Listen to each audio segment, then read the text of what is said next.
Welcome to Spare Room Studio, a place to create and relax.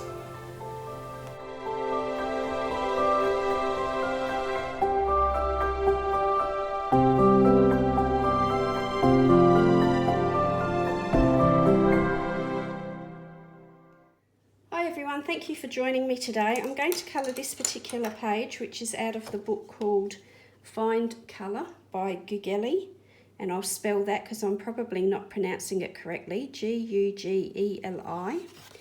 And this book I shared recently in my favourite pages of 2024, and there was a bit of interest shown in the book, so that was the page that I shared.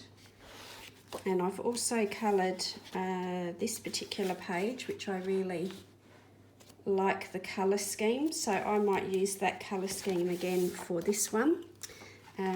This one is not actually included on the poster, but that page that I just showed you is there, and that's where I got the colour scheme from. So I think I might keep this off to the side so that I can keep looking at that picture for reference for colours. And I'm going to use the Faber Castell Albrecht Durer watercolour pencils. And I've got a selection of brushes here just to show you. I had a question from Brittany about recommending some brushes, and because it's so long since I've painted with watercolour properly, I wouldn't like to actually recommend anything, but I thought I'd show you that I've got a bit of everything here. Most of my brushes are synthetic, some are very, very cheap. Some are older, and they're synthetic, but they're a little bit better quality. This really small one here actually does say Sable on it. I'm not sure if that's correct because, as I say, I've had it quite a long time, so I don't know. But I wanted to show you that I have some really teeny tiny little brushes that I use for details. I usually try to get one that's a little bit bigger. A sort of mid one that's a little bit larger that holds more water for doing backgrounds. But I try to tend to go for the ones that are called round, I think. These ones that can be formed to a point, but they also hold quite a bit of water. So I wouldn't like to recommend any in particular. I've also got some water brushes off to the side, and I'm going to get started. So hopefully my lighting doesn't keep playing up here today.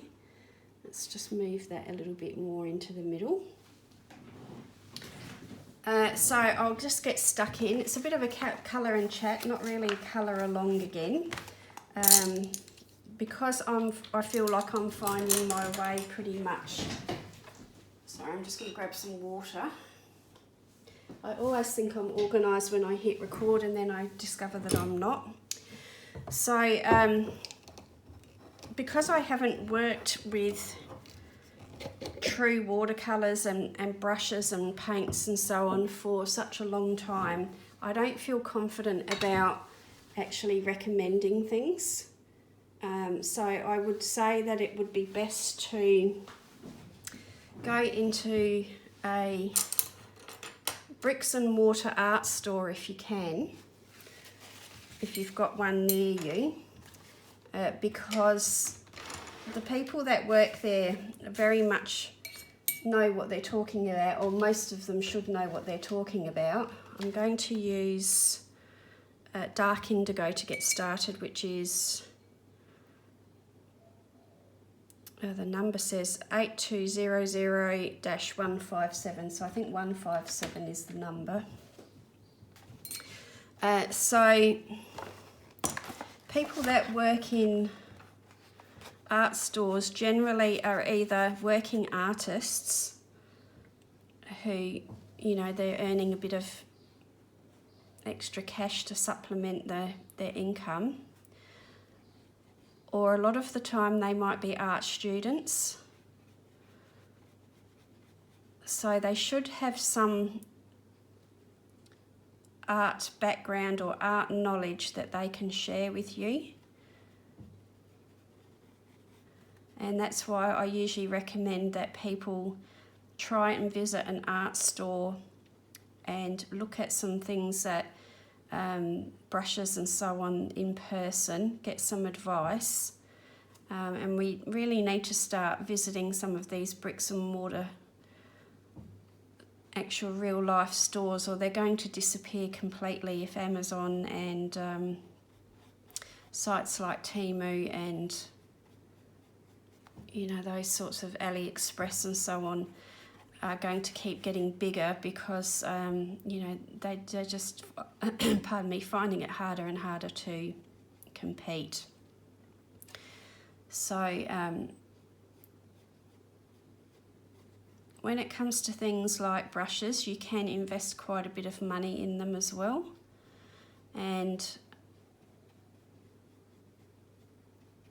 for colouring books, I would say that for the most part, synthetic brushes will do a good enough job. If you want to get into it seriously, then you can look at buying things like Sable, but they're very expensive. However, if you care for them properly, clean them properly, store them properly, those brushes will last you, pretty much a lifetime. So if you want to get into it that deeply and invest the money, I would certainly recommend going and having a look at some in person and having a feel of them and see what you think of them before you buy them. So I'm sorry that I can't be, greater help there, but I certainly wouldn't want to lead somebody astray. And as I say, it's quite some years since I've actually created original artwork myself, and I feel very, very rusty when it comes to watercolour especially. There are a lot of techniques and terms and so on that I've completely forgotten about.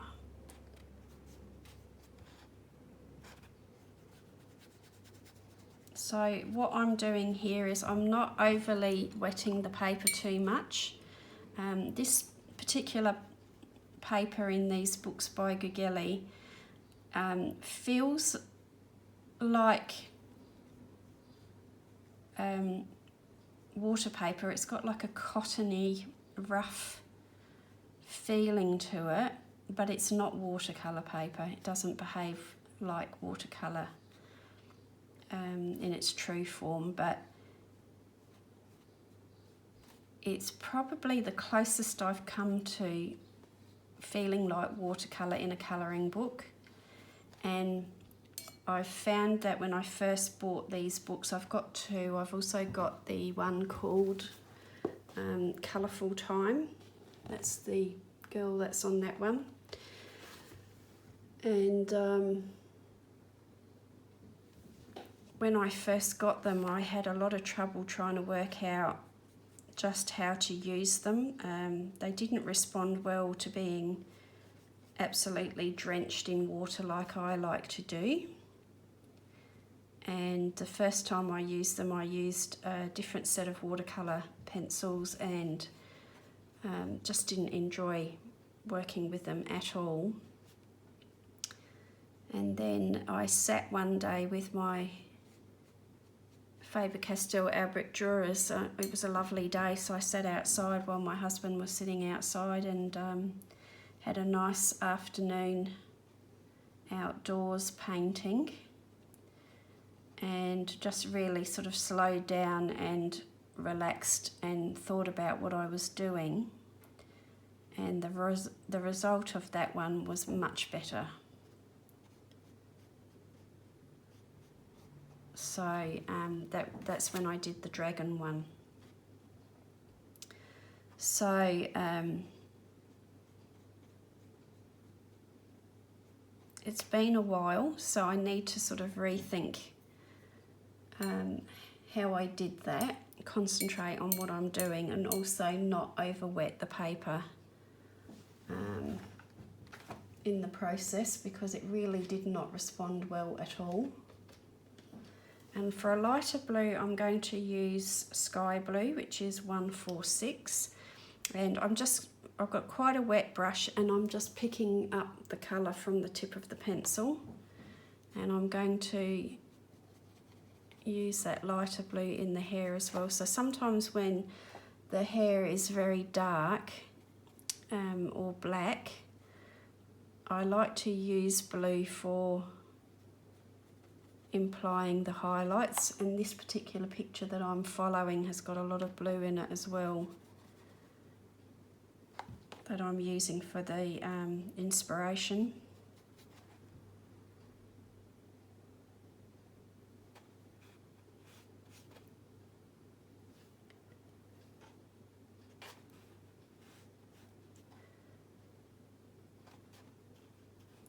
So I hope you're all well. I've done quite a few videos recently that have been very experimental and playing with the new watercolours that I bought, and I found it really difficult to get back into my colouring mojo, to be honest. I've also been drawing a lot more. I've been following some Skillshare online courses and reading some reference books and so on to get back into drawing or to inspire me. And the subject has been animals, but drawn in a very, very whimsical, sort of cartoonish, cutesy way, which is not my normal go-to style for drawing, hence why I feel like I need a little bit of tuition and following along to get the right proportions and learn the right shapes and so on to be able to create those sorts of images.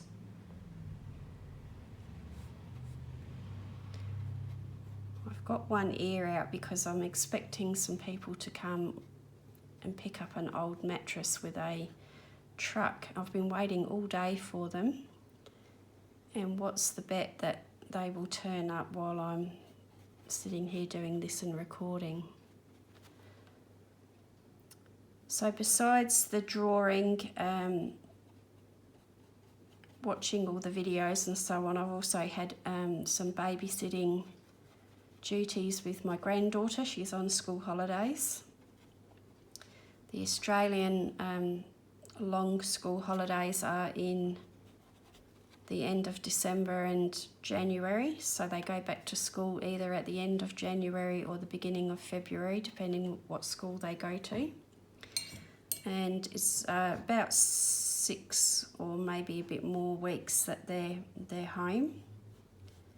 So of course it makes it really hard for working parents to take time off when it's such a long holiday. So we had her spend a day with us this week, which was really nice because we don't tend to see her so much now that they've moved out. And she's growing up really fast, and she just makes us laugh with some of the things that she comes out with. So and then we've been doing some stuff around the house. We purchased a new bed, so we've had to wait in for that being delivered and setting that up. And of course the bed mattress is so much deeper than the one that we had that I had to then go and buy new sheets, and you know, it turns into a whole thing. So that's the handle to the comb there.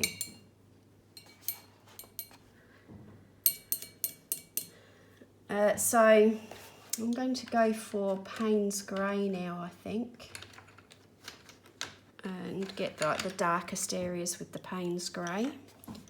So I thought getting the hair started first will give me an idea of, you know, the basis for the darker colours that I want to use. I don't want to make this very vibrant or super colourful. I want it to be quite muted.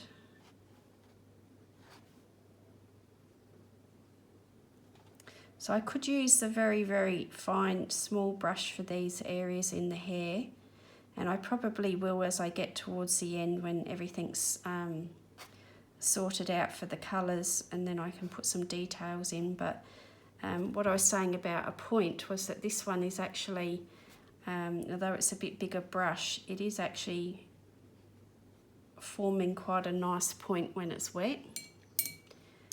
And so it's good sometimes to, you know, practice your skills with these bigger brushes and brush and water control. If you're a beginner, don't be too hard on yourself, because it does take a long time to develop those sorts of skills. You won't necessarily master it immediately. And if you really struggle and you don't want to do all of this with a brush, then just work with your pencils on the paper.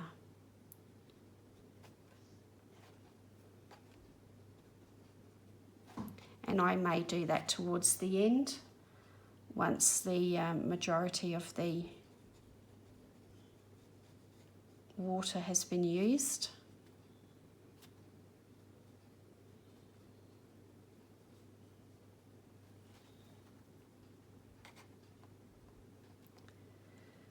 So I want to try not to use black until the end as well. Being a watercolour, I like to try and keep them, the colours free of black until the last possible moment, because it is so dark and powerful. I don't want to influence things too soon.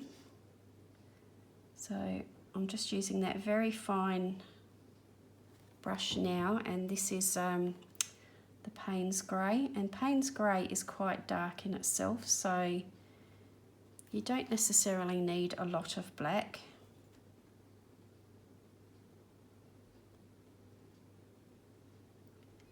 And I'm a little bit old school when it comes to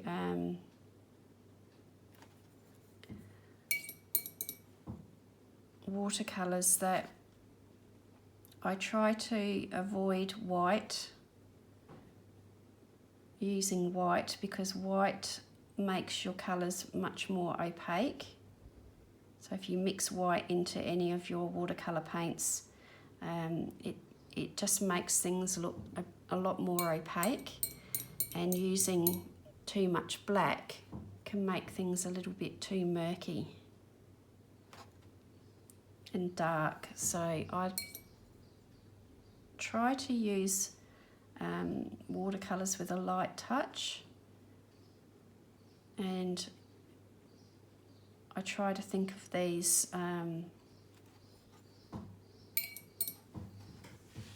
Albrecht Durers the same as if I was using watercolour paint. So I'm just going to do some details on her eyes. I'm going to give her some really striking cobalt green eyes, I think.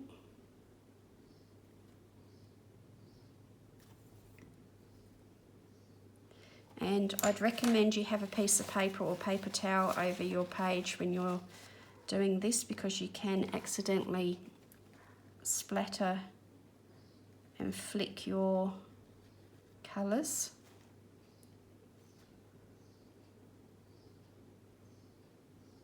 I'm using that colour quite deeply there, and not a lot of water, because I want her eyes to be really prominent.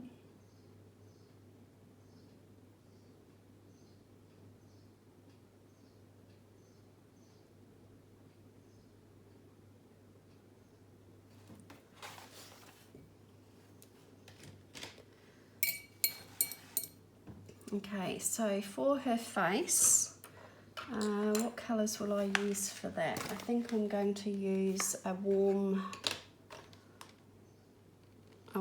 grey actually to start with.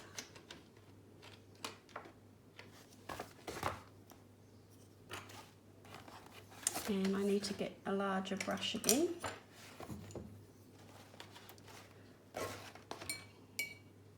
In fact, I think I'll go for that one that I had to start with. And I'm just using the picture that's not this particular page, but very similar. I'm just using that for a basis for the colours to start with. And I've wet the paper first.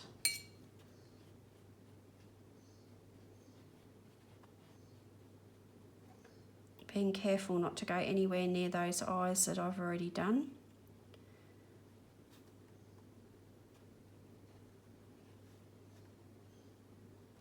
And I just want to do like a bit of a hint of a shadow or shading, and then I'm going to come back with a warmer colour over the top of it just to lighten it, brighten it back up. But I want to get the tone with this warm grey. And then other areas I'm not wetting the paper first, I'm just using the damp brush to add the colour. So I don't stick to one technique all the time, I just keep moving about, changing, you know, whatever seems like it's going to be suitable at the time. So big areas where you're going to have a bit more of a larger amount of colour, it's better to wet the paper first and then drop the colour into the damp paper and let it blend. And then when it's a smaller, finer area, I'd prefer to use the wet brush with the paint on and then just apply it to that smaller area.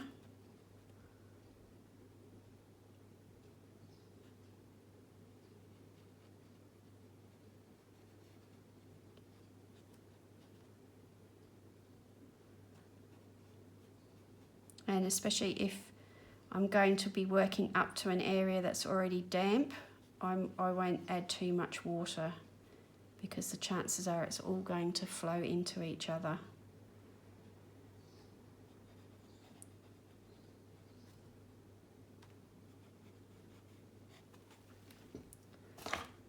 Okay, now we want to get a bit of a pink. So I'm going to use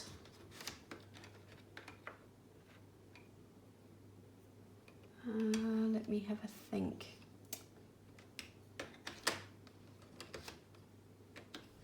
I might use a little touch of Venetian red. And I'm just going to use that quite wet. So there's not a lot of colour on there.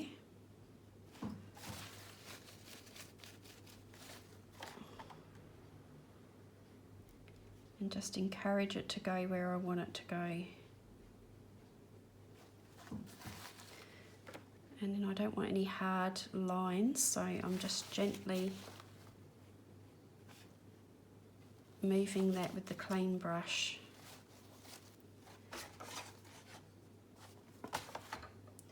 And I'm also going to use cinnamon, which is 189. The Venetian red is 190. Now I've got a really old set of Albrecht Durers here. I've had them for probably close to 20 plus years, 25 years maybe. And I know that they've changed some colour names over the years, but I'm not sure which ones. I think it's the ones that were referencing flesh colours, or referring to flesh colours. So they've change some of those.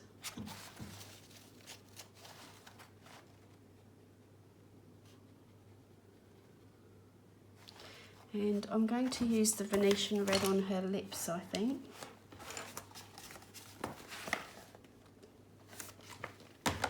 I can always make it a bit deeper or brighter or something later.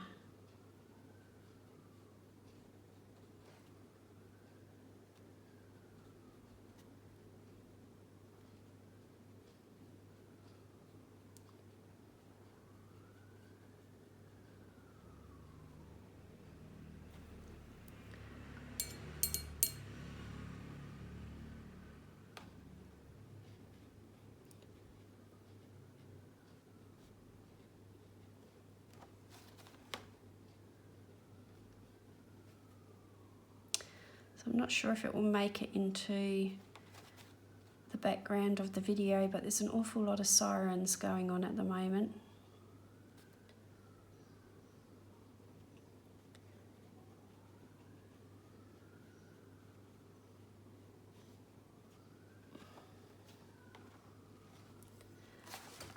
Right, so I think I might come back to the warm grey and do some of the neck area here. Some of this is so light that I don't know that it's even going to show up on the video just yet. This book is quite heavily grayscaled. It looks like you're colouring in a graphite image.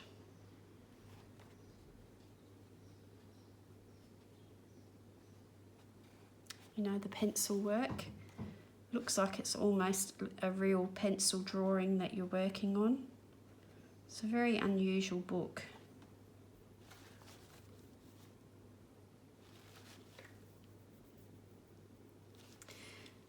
Now I've got no reference here to know what's going on, whether this is actually tattoos on skin or whether she's actually got like a sheer top on, because that's her back.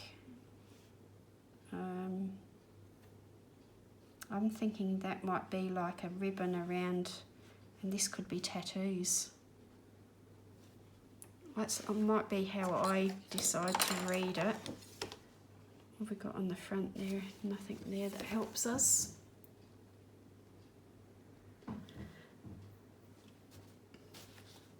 So I'm going to use the same grey just to get some shadows in and suggest that that's skin. And then we'll bring a flesh colour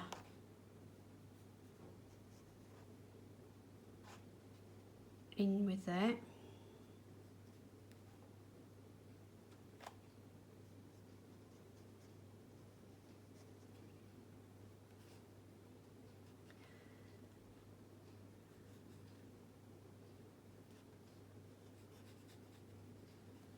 I think that's how I'm going to read it anyway.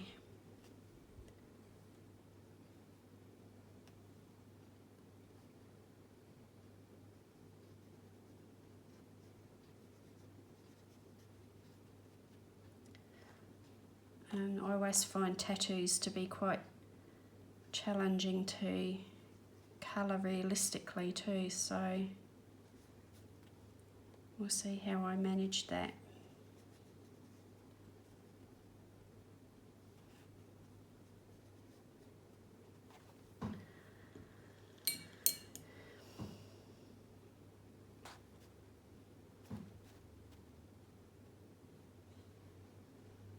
So when the brush gets too wet, I just dab it on a piece of paper towel and soak up some of that excess water.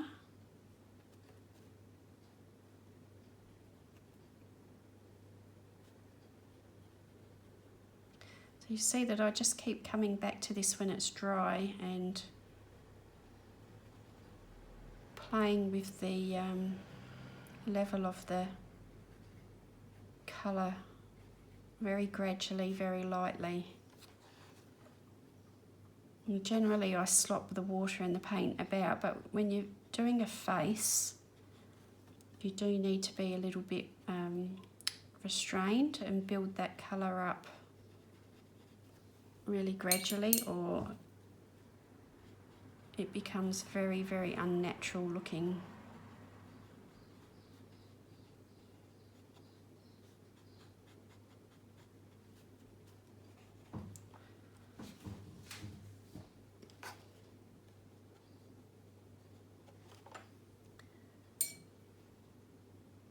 So I'm still just using that cinnamon to give her a hint of pinkness to her skin so that she doesn't look like she's a vampire or a zombie or the living dead.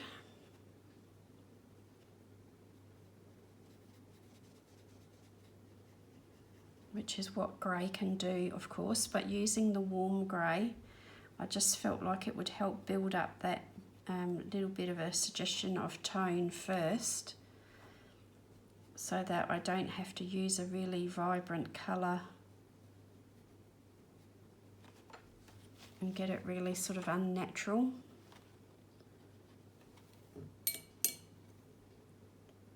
I do hope that this is showing up, because as I say, it is very light, very pale.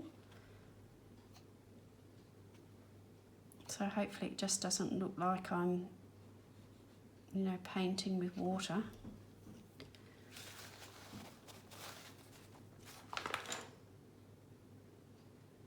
So I think now I'm going to use a little bit of red for the ribbons. And I'm going to go for a lighter red, Scarlet Red 118. And I'm just going to lightly dampen that first.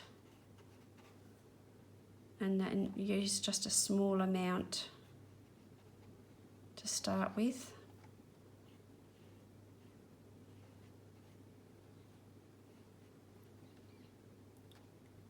And I am trying to be careful, but I'm also not too bothered about going out of the lines either, because watercolour paintings, you can get away with that a little bit. It does give that really nice sort of touch or feeling that it's painted by hand and not too perfect.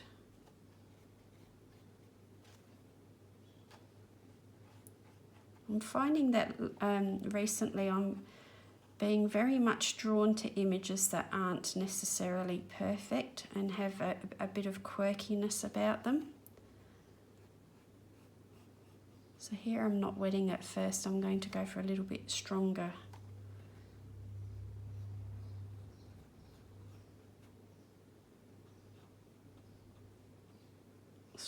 colour.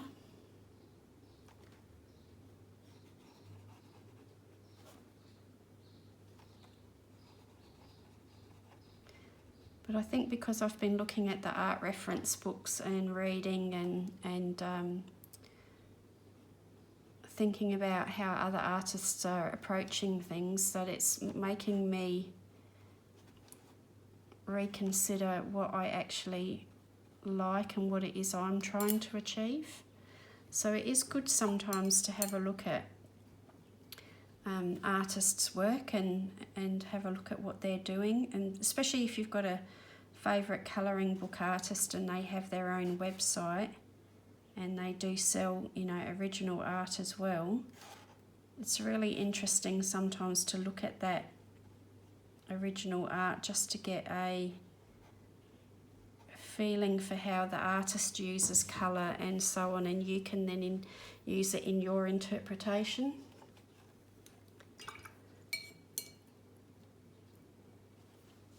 And this thing here, I'm going to make this red as well. So I'm just lightly dampening all of that. Very, very subtle and very light, because looking at the poster of the finished artworks, the artist's style is very, very subtle and muted and very gentle.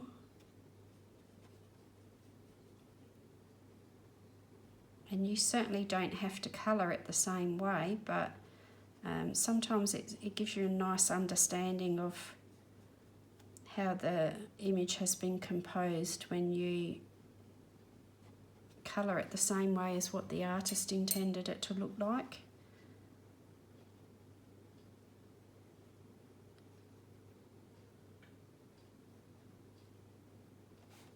So I do like books that have that option. I think the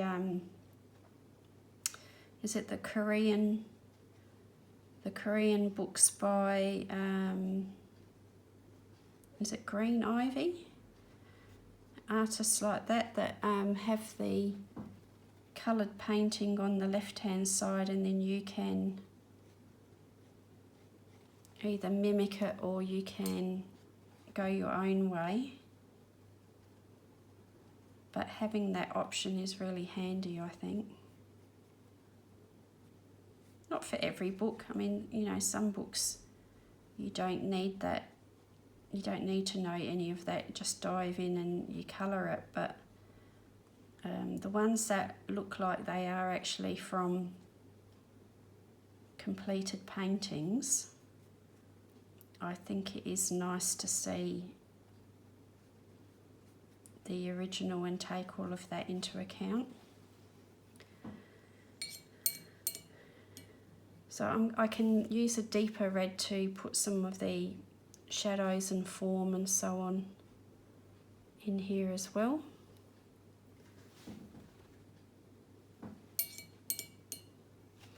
So the tattoo on her skin, I think I might use a brown, and I'm thinking dark sepia 175. And the reason I'm thinking that is, you know, a tattoo could potentially have been black. My tattoos are black ink. I don't like colour myself on a tattoo, so I've gone for black ink. But for the sake of a colouring book image, I think the black would be, you know, rather overpowering, and the dark sepia here is a very dark colour anyway. And I could use some Payne's grey with it as well.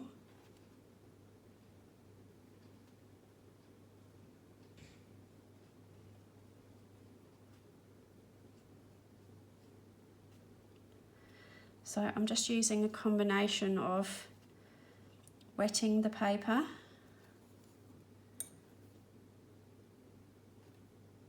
and putting the colour in,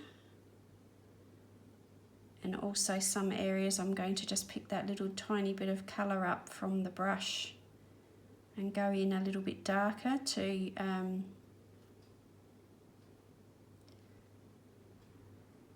just draw some attention to certain parts of the tattoo. Because when you think of a tattoo on somebody's skin, you've got light hitting their skin in different places, and the tattoo itself doesn't necessarily look solid.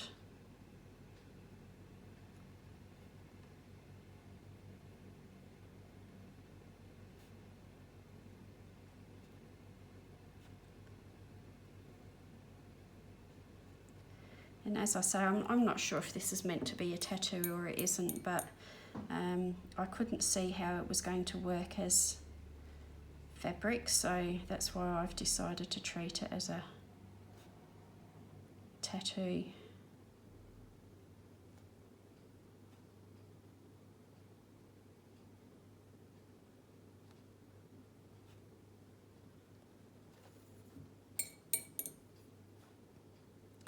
So because I'm so out of sorts myself, I thought that it might be nice to just have a really low-key, quiet and relaxing sort of muted colour. I do find that I have times where I do get into these sorts of moods where I just don't know what to colour, or nothing seems appealing, and then it will pass and everything will be all gung-ho again, and you know, before I know it I'll be churning out pages again. So I try not to let it bother me too much when I get into these sorts of moods.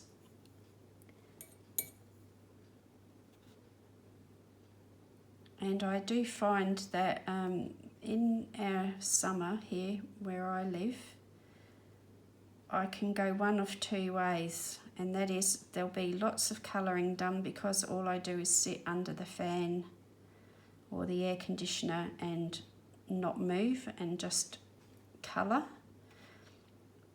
Or it could even be too warm even in the house that I just get tired and cranky and I don't have the wherewithal, the attention span to actually sit and colour.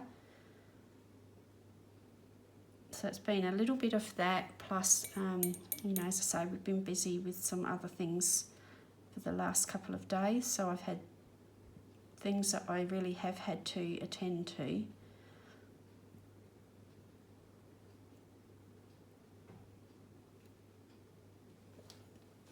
You know, and it's all good, you know, those feelings and enjoyment will come back again. I'm not too concerned.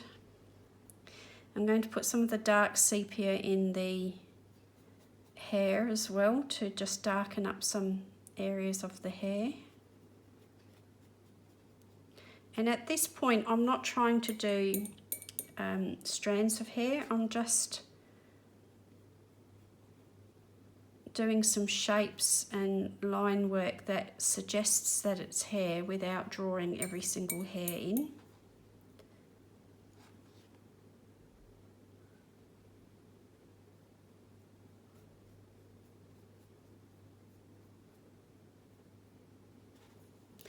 So the beauty of not going too dark too soon is that you've got this ability to just keep adjusting as you go.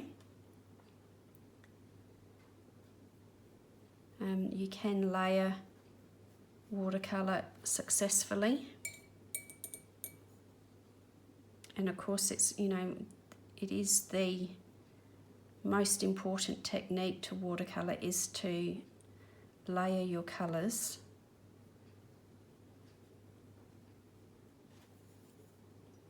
Rather than being solid and opaque.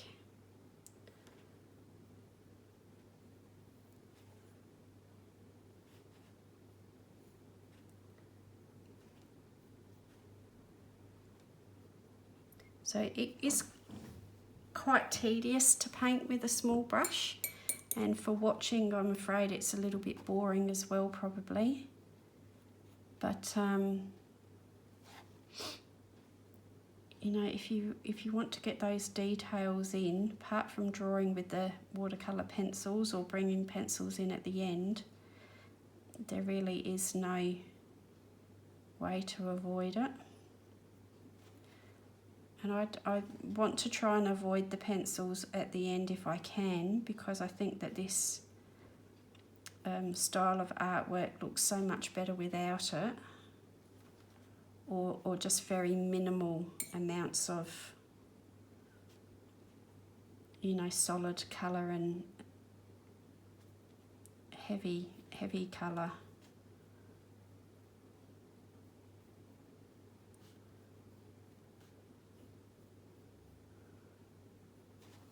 Okay, so I'm going to put that aside for a bit, because when I feel like I'm starting to get a bit too heavy, I'll put it aside and come back to it. I've got all the pencils out here, so I know what I've used. Now that comb, I think I might make the comb some sort of deep blue as well. So I'll go for, this is Prussian blue, which is 246. And I'm going to dampen the body of the comb.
very close to flicking the colour on the page there. I keep reminding you all not to do that, and then I work that way myself. But it really is one of those times where, you know, do as I say and not as I do, because I've flicked colour onto many an area where I haven't wanted it working like that.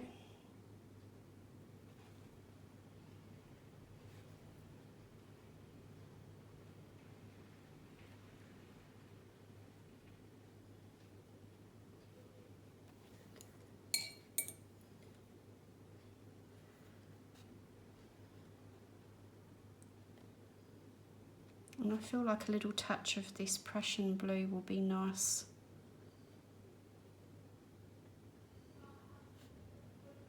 To suggest a bit of a shadow on her eye there.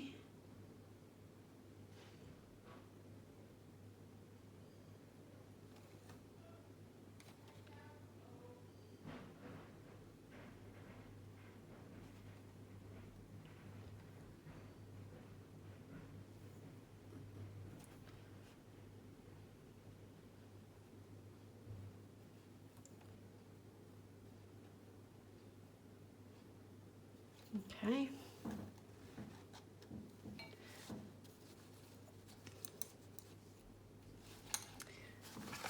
Now the flowers in her hair,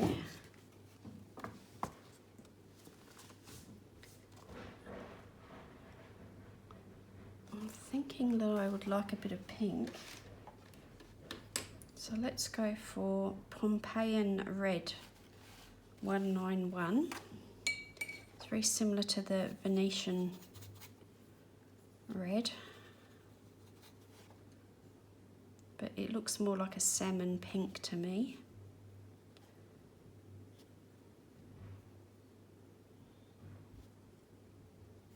So I've just wet the paper lightly, and then I'm just touching that colour into some of the detailed areas,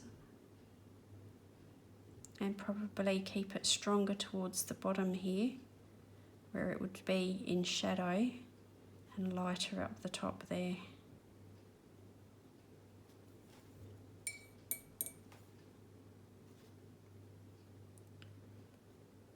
And I'm also going to put a little bit of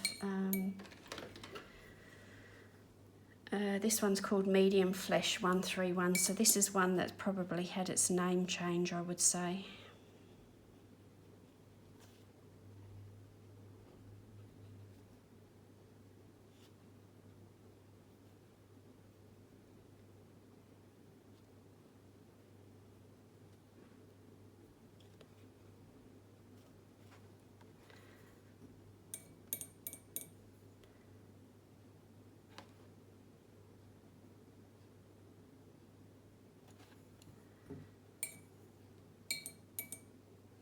Sure what to do about that little bit of a feather that's on her earring there, and that's a flower on that side of her head.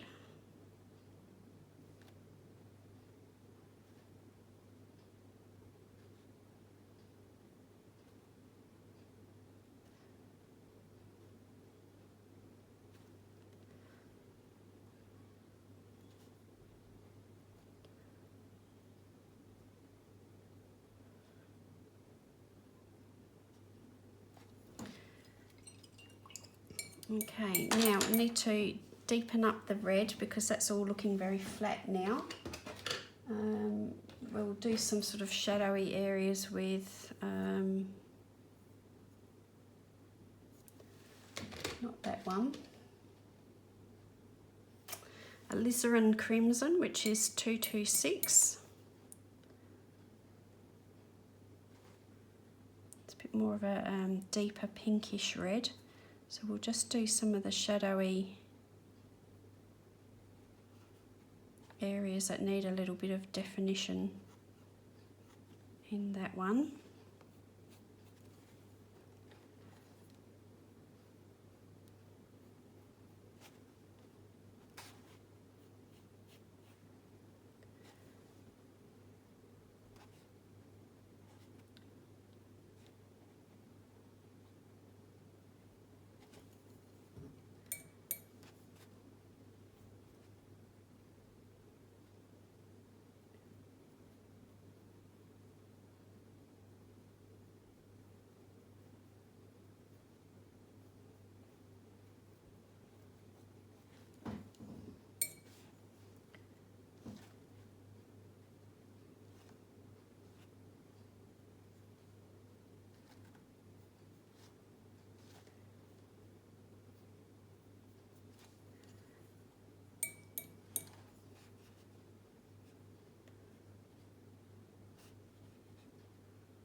So like mandalas and, you know, doodling, Zen doodle, all those sorts of things that you can do to quiet your mind down and relax, sort of, you know, a active form of meditation. I feel like watercolour with a brush like this forces you to really slow down and concentrate, and pay attention to what you're doing.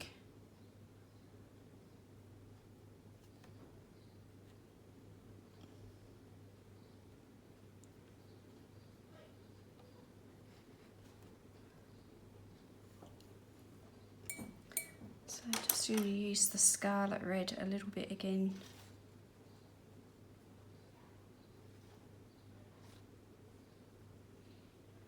So I'm trying to preserve some of the white of the paper. It's a very off-white paper, but you know what I mean. I'm trying to preserve some of that as the natural highlight.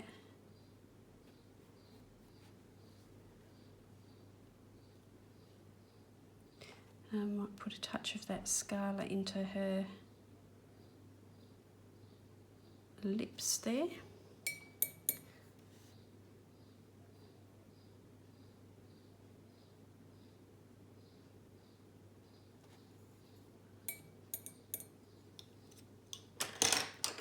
And that medium flesh.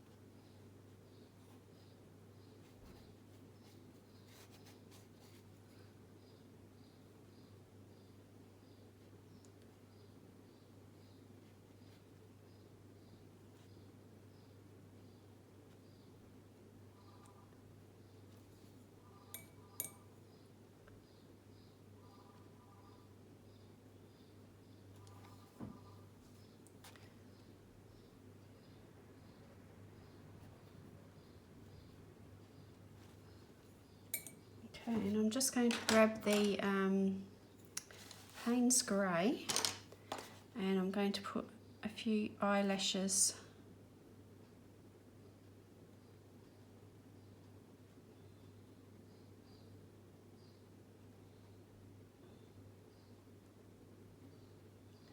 once again, trying not to do every single one, because then she'll just look a bit like a painted clown.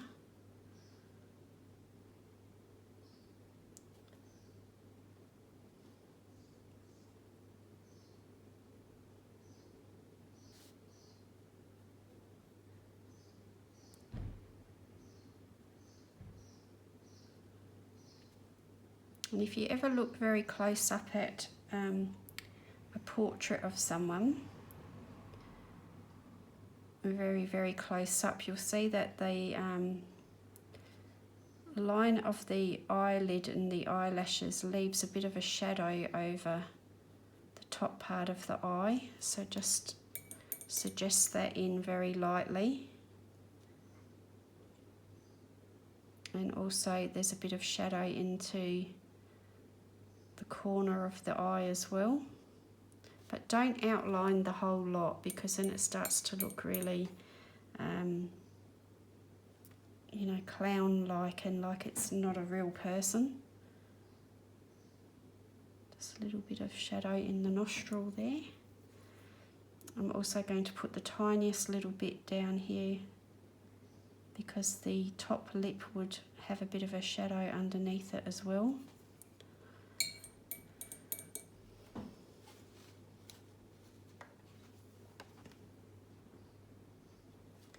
I'm just going to do a little bit of that into the inside of the ear here, that's right underneath that flower.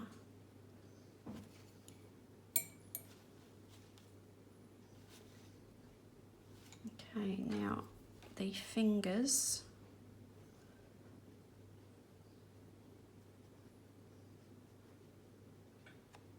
had a little bit of grey that I put on there earlier, but you can barely see that. So I'm just using a little bit of the medium flesh, or 131.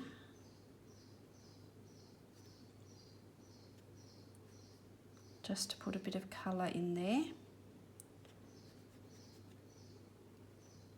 Once again, you know, to make her look like she's actually alive. And I'm going to use the scarlet just to do, oh, and that's just bled into that bit of pink there. I can fix that up. So I'm going to give her some red nails.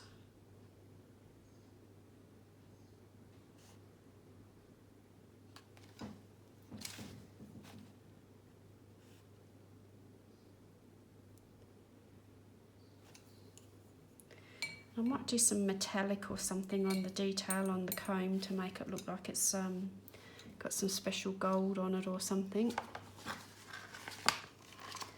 Now the little bird,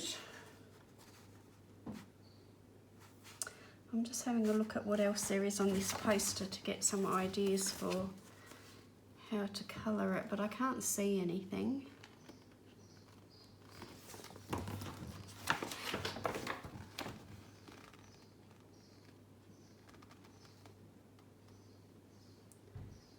No. Okay, so I think the little bird, we might just suggest that it's a pale blue. So I'll use the sky blue that I've already got out. So I'll just suggest maybe that it's white with a touch of blue.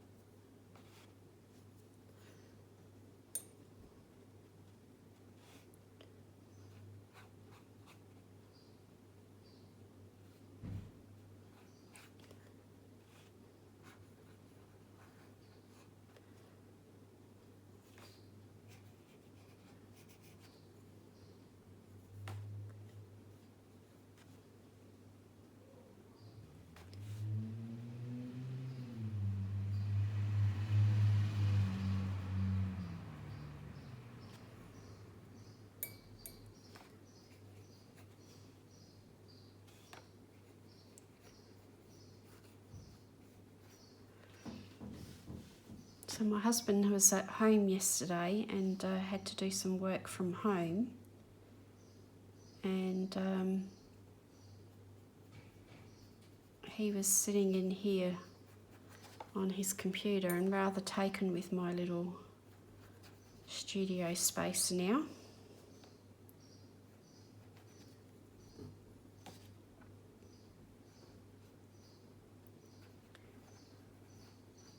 I said how nice it is to be able to watch everyone come and go through the window here, and they're going up and down the street. Get to see what everyone's up to. Also means at this time of the day that they're all starting to come home, and it gets a little bit noisy.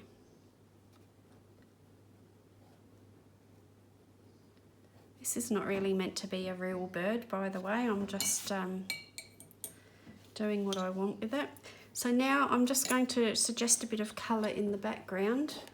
Sorry, I just moved the camera. I'm going to use the bigger brush. And what colour will I put in the background there? I think I might use...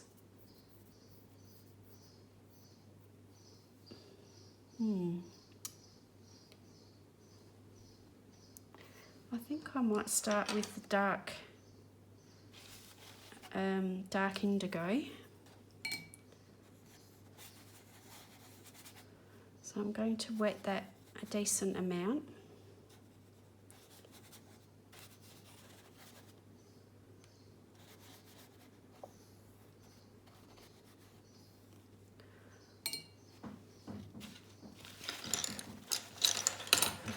going to put that down so I don't spray everywhere.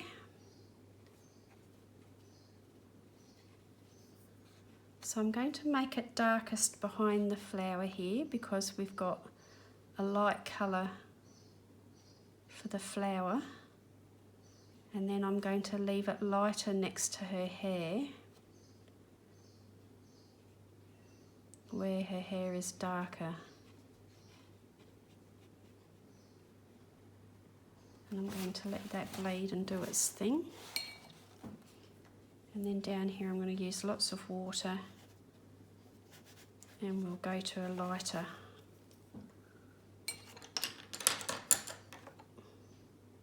So I'm going to use a combination of what I've already got out, so sky blue,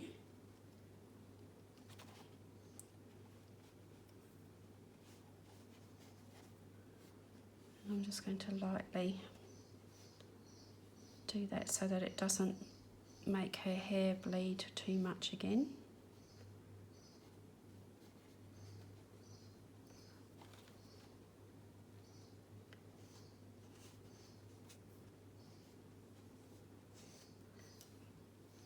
So I'm not sure if you can see how much of a point this brush gets on it when it's wet, but you can get into some of the tighter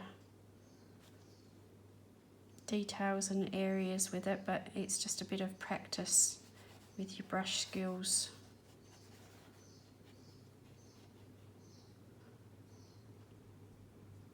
Back to the darker one.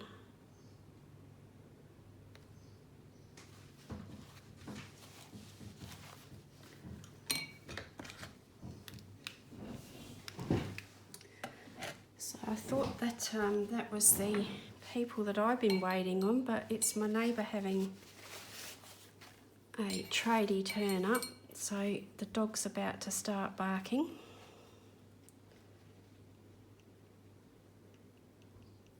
So I've just closed the door and hopefully we won't hear all of that.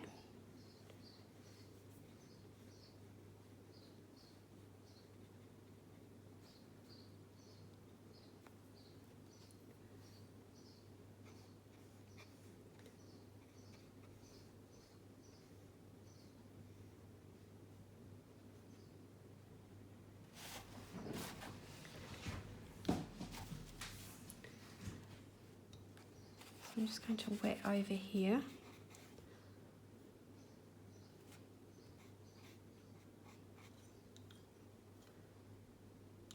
And that was actually Payne's Grey that I just picked up there by mistake. But that's not too bad, it's not too dark. Let's go back to the dark indigo.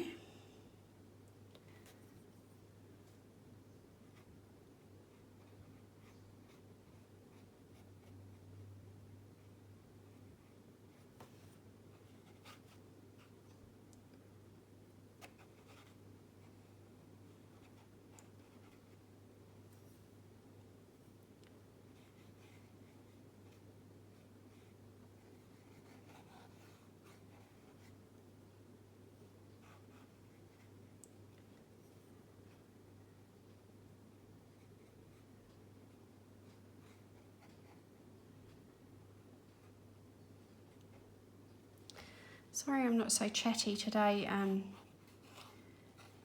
There is a certain level of concentration required for some of these tighter areas where the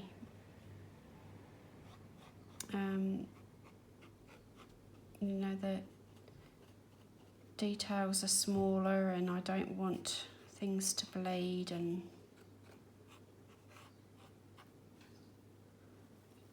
so on.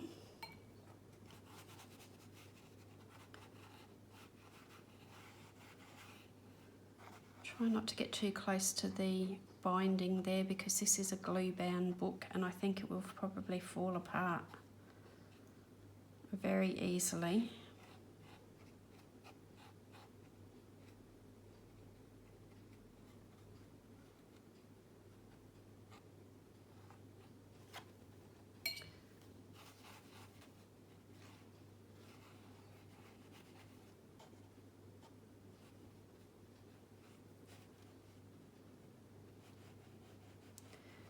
So what I'm trying to do with the background is keep this background very, very loose and washy. Any detail needs to be in her face and, you know, in her, because she's the subject of the picture. So this background doesn't need to be treated you know, too carefully. It just needs to be a nice loose wash.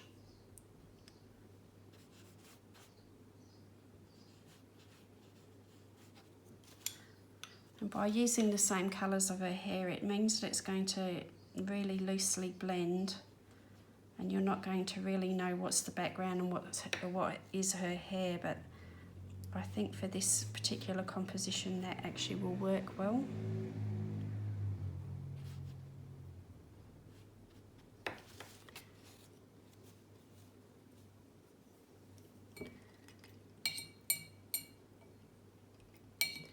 And I think maybe what I'd like to do with the little bird is I'd actually like to use a bit of brown on him.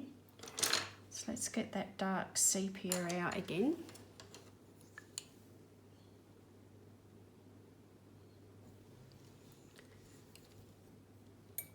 And just in some of the details, I'd like to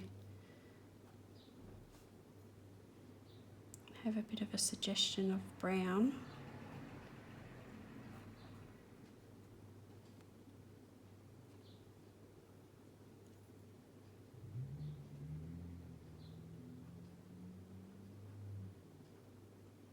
I might have to wait till this is dried and come back so I can lean on it.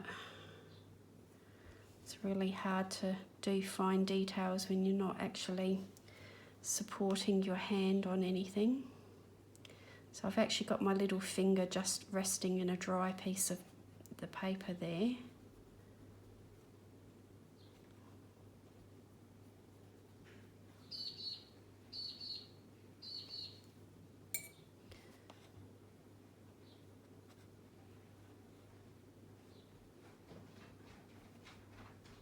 We've got Hamish come to visit.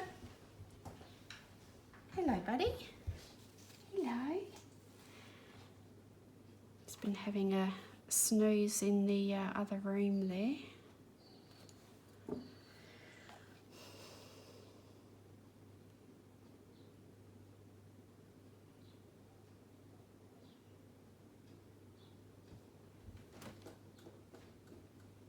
And that really is very fine on that details on that bird, so I'm going to have to use a really sharp pencil just to do some of that, I think.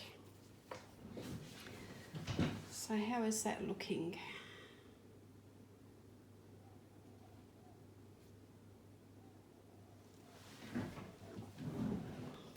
So apart from here, which I don't have my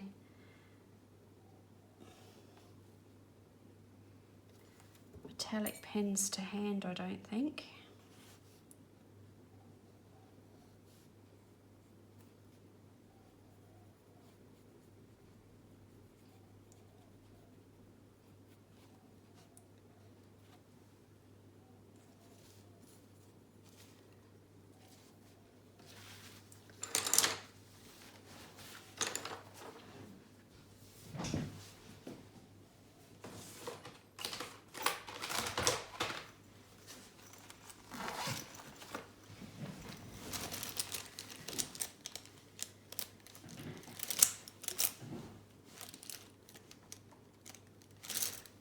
I've got some really random old gel pens here. So I'm just having a look to see if there's something that might be suitable. This is like an orangey, metallic-y, tan sort of bronze, and I'm going to go with that.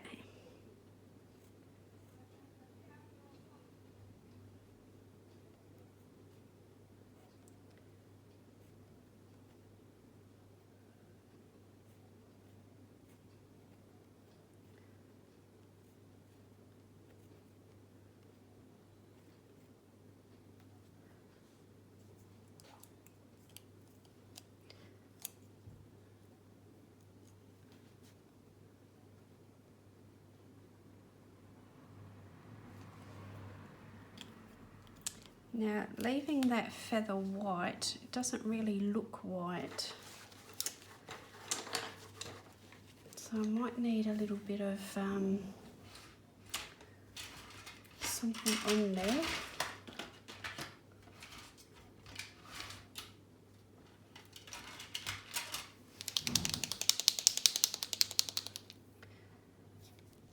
So I'm going to use the tiniest bit.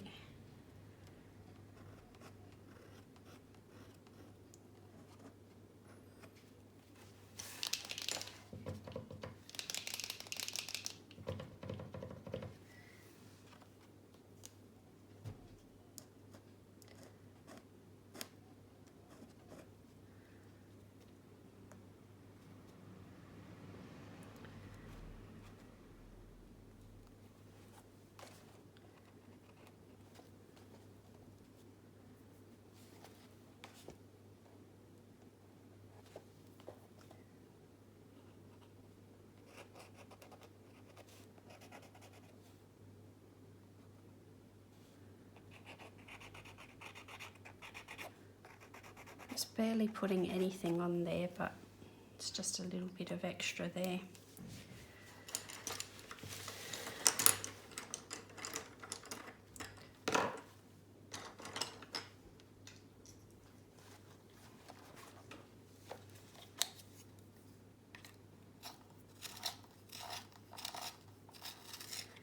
So what I've done is I've sharpened the dark indigo, and I'm just going to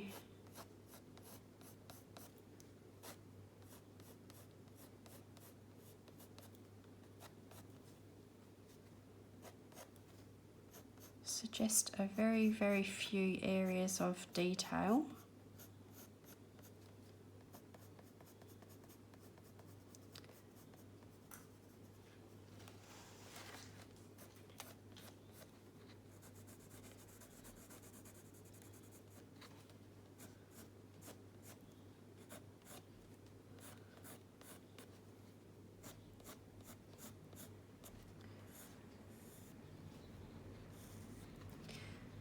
So obviously you wouldn't do this until you're sure that you've finished with all the washes, because you know, it's just going to dilute everywhere. If you're not 100% sure, then I would suggest you do it with a coloured pencil rather than the watercolour pencil itself.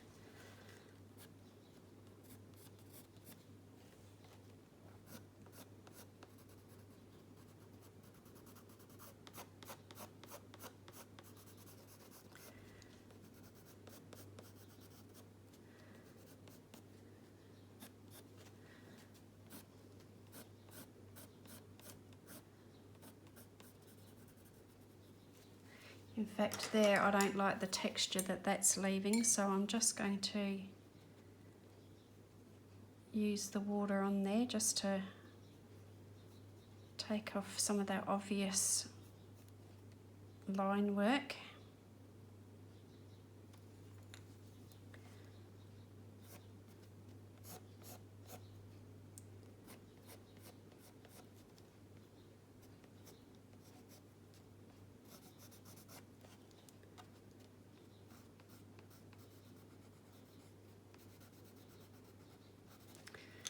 And again there,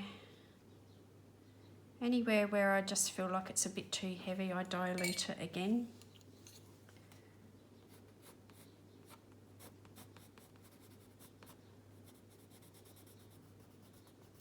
And sometimes you're just trying to blend up to edges, you're not actually trying to make lines.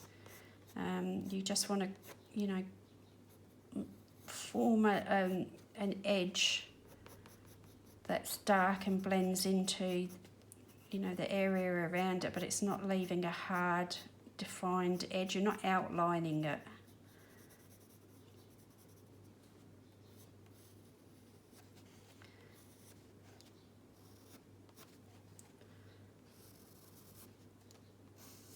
You know, some of these lines would have been far too hard to have achieved with the watercolour brush.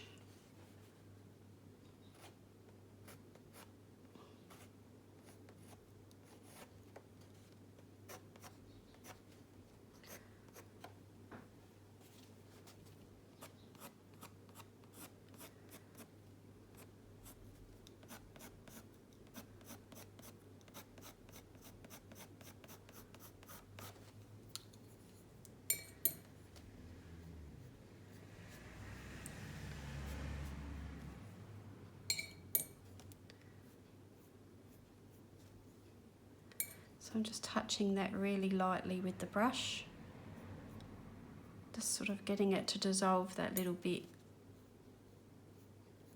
but not turn into a big blob, hopefully.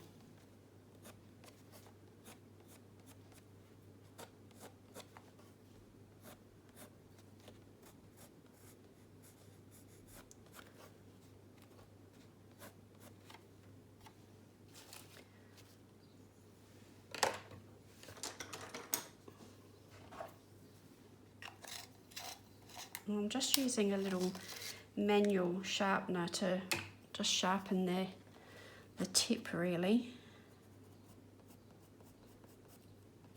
just to give me enough to create a nice crisp line.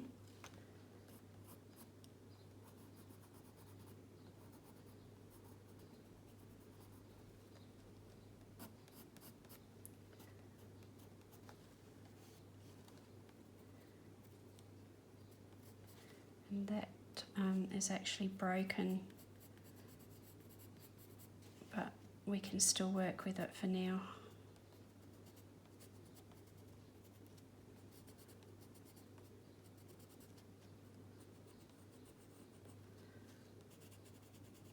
So I will hold this up to you so you can see the mix of, you know, detail and washy loose areas, hopefully.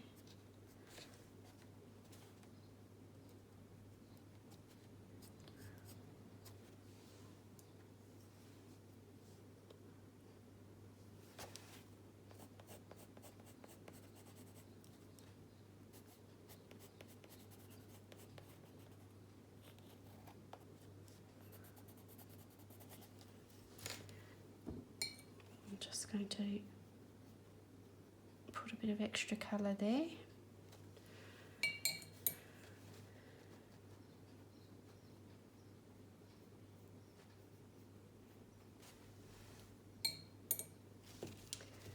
And we've got Venetian red here, and I'm just going to do the line of her eyelid there.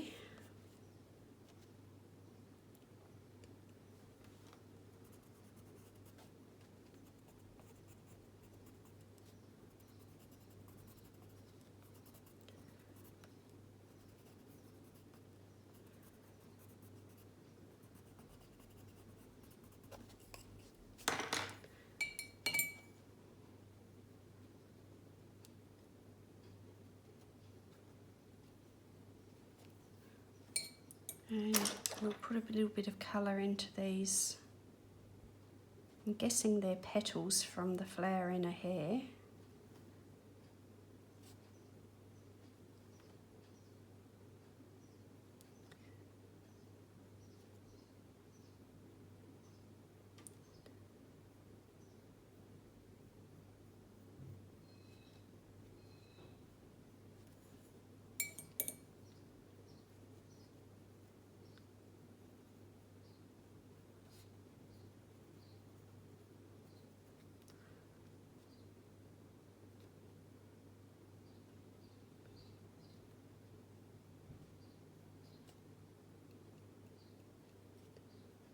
I'm really just picking up the very barest minimum of colour there.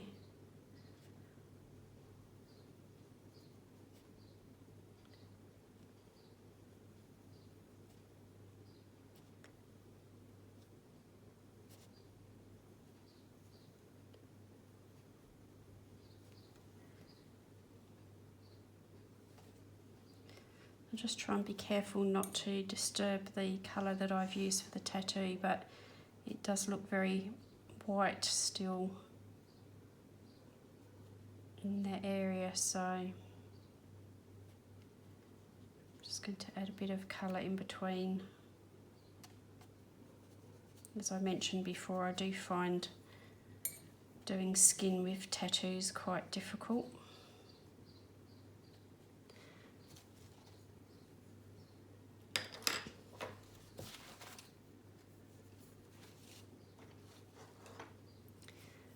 I'm just going to put the tiniest suggestion of red into there.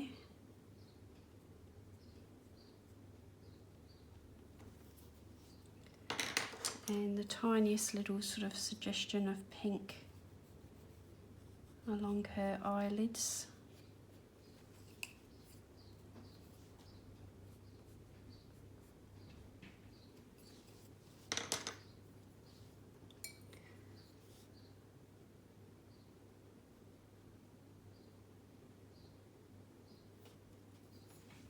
Okay.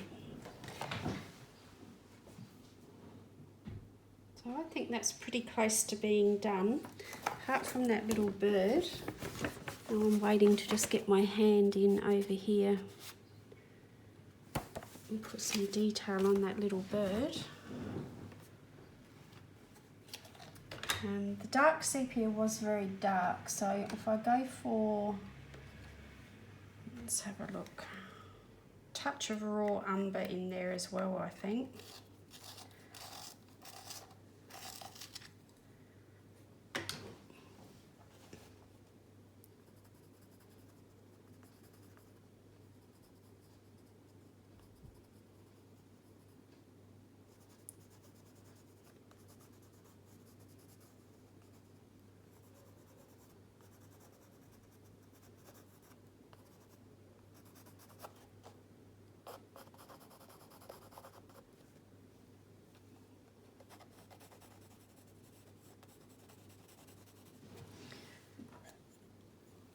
And let's just blend that in.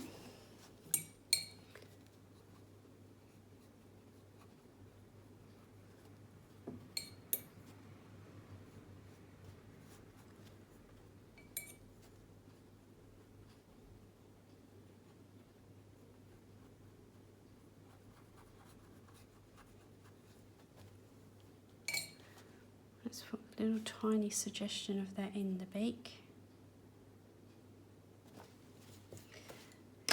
And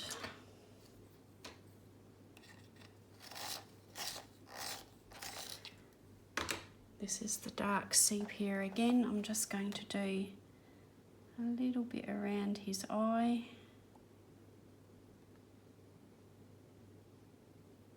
Really is far too tiny for me to get in there with that.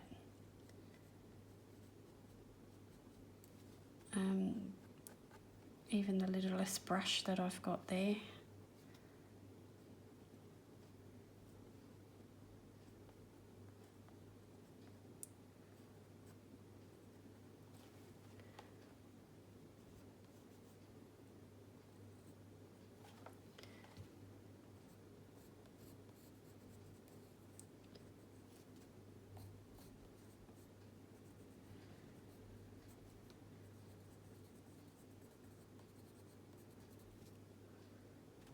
Okay, I think I'm just fiddling now, so I'm going to leave it there, I think, and I'll show you how it looks and you can let me know what you think of that. So let's see if I can just zoom in this way for you.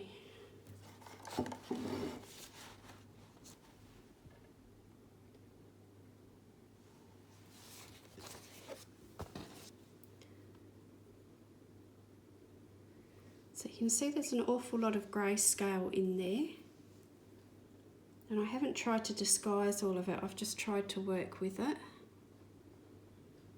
So just notice that that little bit of the top of her head there. She's got some loose hairs there.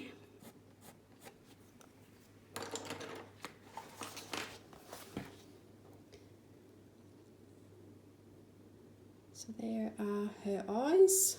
You see, I didn't try to draw eyelashes in.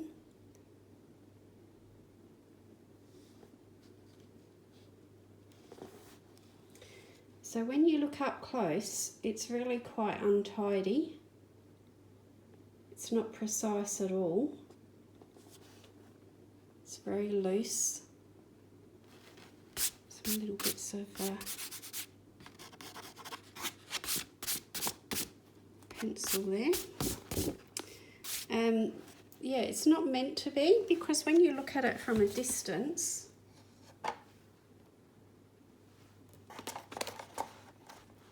You can see that it looks perfectly okay, but there's a nice softness about it that's not too overpowering, I guess. So let me know what you think of that. Do you think I should keep going, or do you think I've done too much? Be interested to know what your thoughts are, and I'll say goodbye for now, and I will see you in the next one. Bye now.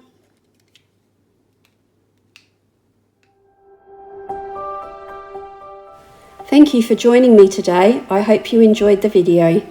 Please consider subscribing and hitting the notification bell. That way you won't miss out on the next one.